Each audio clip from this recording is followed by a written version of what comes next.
What if the secret to transforming your life wasn't a massive breakthrough, but something far smaller, almost invisible? What if your future didn't depend on motivation, but on momentum, created by tiny, repeated actions? This is Atomic Habits by James Clear, a blueprint for how the smallest behaviors lead to the biggest changes. In this summary, we decode the hidden mechanics of behavior change and show you how to build a system for success, one small habit at a time. Your habits shape your identity and ultimately your destiny. Every action you take is a vote for the person you wish to become. Most people focus on goals. Lose weight, make money, be productive. But goals don't get you there. Habits do. James Clear introduces a revolutionary truth. Habits are the compound interest of self-improvement. Just like money compounds with time, your habits compound into results. Improve just 1% each day, and in a year, you'll be nearly 37 times better. Neglect that same 1%, and you decline into stagnation, or worse. Success is not a finish line. It's a system, and it begins with one small habit. Clear emphasizes that transformation isn't visible at first. It's quiet, it's unglamorous, but it builds. Like water dripping on stone, it eventually reshapes everything. The problem is we expect immediate results. So when we don't see them, we quit. But the magic of habits is in the plateau of latent potential, the space between starting and breakthrough. This is where most people give up. But if you stick with it, your efforts multiply. Instead of chasing motivation, build systems that don't rely on it. Make the behavior easier. Automate it. Track it. Reinforce it. Build identity-based habits. Your outcomes are a lagging measure of your habits. Your net worth is a lagging measure of your financial habits. Your health, a lagging measure of your eating and exercise habits. So the answer to a better life isn't grand ambition, it's atomic precision. Do the small things consistently, and they add up to something unstoppable. To truly change behavior, we must understand the mechanism of habit formation. Clear breaks down the habit loop into 4 stages. 1. Cue, the trigger that initiates the behavior. 2. Craving, the desire behind the behavior. 3. Response, the action you take. 4. Reward, the payoff that reinforces the habit. Think of this like a loop running in your brain. A cue triggers a craving. That craving motivates a response. The response delivers a reward. The reward satisfies the craving and teaches your brain to repeat the loop next time. Example, you're stressed, cue. You want relief, craving. You scroll your phone, response, and you feel distracted, reward. It's not the action itself that forms the habit, it's the satisfaction that follows. This framework applies to all habits, good and bad. Over time, cues become linked to behaviors unconsciously. You smell popcorn and want to eat even if you're full. You see your phone light up and feel an urge to check it, even if you're not expecting anything. Understanding this structure gives you the power to interrupt bad habits and design better ones. Want to build a habit? Create a strong cue, spark a motivating craving, make the response easy, and reward yourself immediately. Want to break a habit?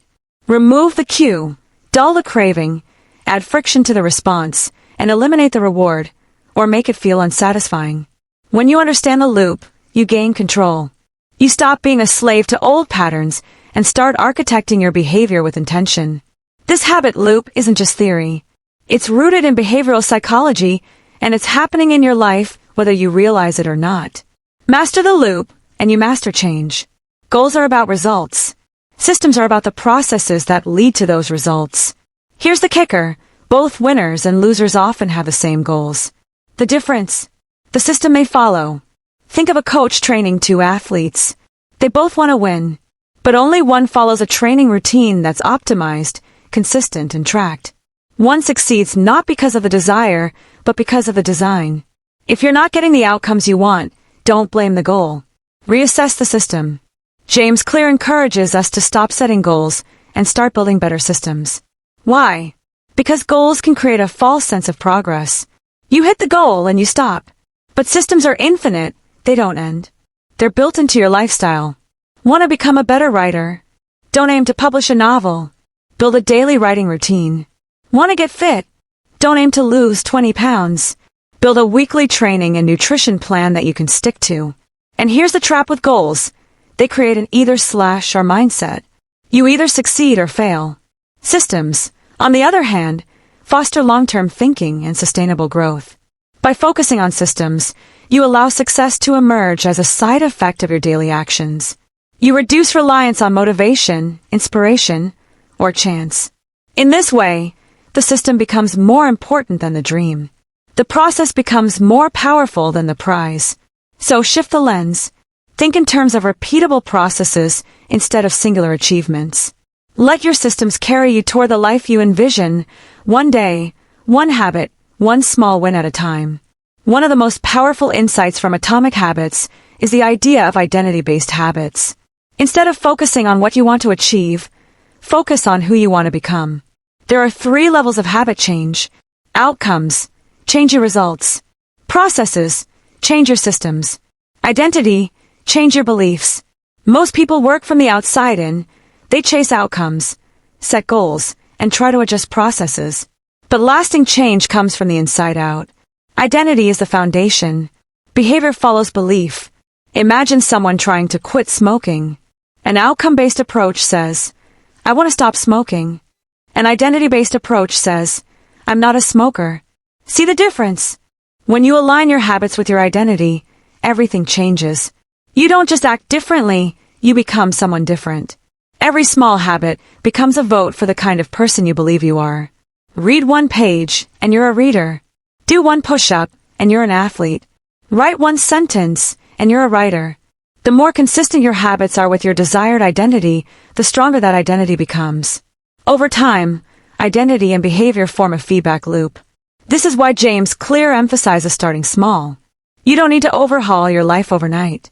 You just need to cast votes for the future self you want to become. Reinforce the identity you want through your daily actions. Let your habits shape your belief system. And trust that identity change creates the most durable transformation. You're not just building habits. You're building yourself.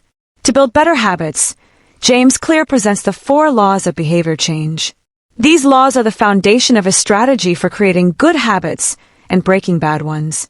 Each law corresponds to a phase in the habit loop. 1. Make it obvious. This is about the cue. If you want a habit to stick, you have to make the signal for it clear and visible. Place your running shoes by the door. Put a book on your pillow. Use visual cues to remind you. And use habit stacking. Pair a new habit with something you already do. After I brush my teeth, I'll write 1 sentence. The existing routine acts as an anchor. 2. Make it attractive. This taps into the craving phase. The more appealing a habit is, the more likely you'll stick to it. Use temptation bundling. Pair something you want to do with something you need to do. Listen to your favorite podcast while jogging. You can also change your social environment. Surround yourself with people who have the habits you want. Their behaviors become contagious. 3. Make it easy. This is all about reducing friction. The easier a habit is, the more likely it will happen. James Clear emphasizes the 2-minute rule. When you start a new habit, it should take less than 2 minutes. Don't start with 50 push-ups. Start with putting on your gym clothes. Let consistency drive complexity. 4. Make it satisfying. This is the reward phase. You want to feel an immediate sense of accomplishment. Track your habits visually. Use a calendar or an app. Every time you complete a habit, check it off. That dopamine hit reinforces the behavior. The more pleasurable the habit feels, the more likely you'll return to it. These 4 laws give you a habit-building toolkit. Use them to install habits that serve your goals and dismantle those that don't. Just as the 4 laws of behavior change help you create good habits, their inverses help you break bad ones. If you want to eliminate destructive behaviors, reverse the system. 1. Make it invisible. Remove the cue. If the trigger disappears, so does the behavior. Want to cut down on screen time? Remove apps from your home screen. Want to eat healthier? Don't bring junk food into your home. Out of sight really is out of mind. 2. Make it unattractive. Reframe how you think about the habit. Focus on the long-term cost rather than the short-term pleasure. That cigarette isn't relaxing, it's damaging your lungs. That impulse buy isn't satisfying, it's draining your financial health. Make the behavior feel repulsive by pairing it with the truth. 3. Make it difficult. Increase friction. Add steps between you and the habit. Want to stop binge-watching late at night? Unplug the TV, or log out of Netflix. The more effort required, the less likely you'll follow through. Use a commitment device. Give someone $100 and say you'll lose it if you don't follow through on your goal. Use tools like website blockers. Set up real barriers that slow you down. 4. Make it unsatisfying. Introduce accountability. Create a habit contract with a friend. If you fail to follow through, they get to call you out or even penalize you. The threat of embarrassment or loss is a powerful motivator. Public commitment is also powerful. When others are watching, you're more likely to hold yourself to a higher standard. Another strategy: track your bad habits and force yourself to reflect. The discomfort of seeing the truth is a motivator to change. James Clear doesn't promote perfection. He emphasizes awareness and better systems. You'll make mistakes. That's fine. What matters is having mechanisms that make failure harder, not easier. Ultimately, breaking a bad habit is not just about stopping the action. It's about redesigning your environment, your mindset, and your structure. The habit must become inconvenient, unattractive, hard, and unsatisfying. When you flip the 4 laws, you remove the fuel that keeps the bad habit alive.